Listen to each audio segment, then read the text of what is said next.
Yaya mga do, dito naman tayo sa dagat ne. Pakita ko lang sa inyo kung gaano kalinaw yung dagat. Oh, grabe oh, ang daming galunggong oh. Ayan oh.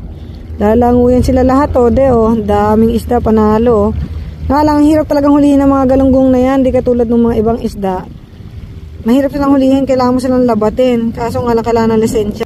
Pag maglalambat ka sa dagat dito, ayan oh, kita nyo mga itim-itim. Iba yung lisensya ng lambatan. Saka hindi rin ako marunong maglambat. Wala rin akong lambat, kaya hindi ko rin siya napag-practicean. Nga lang, iba yung lisensya sa lambat. Tapos pag nilambat mo yan, minsan mauutak yung mga galunggong. Pag nakikita nilang may mga darking thing na sasakop sa kanila. Kasi maraming ibon dito na nanguhuli din ng galunggong. Wala, aalis sila. So ang endo, kailangan mo talagang hulihin yung galunggong. Ito na siya oh. Ang laki ng galunggong natin dayo. Grabe oh.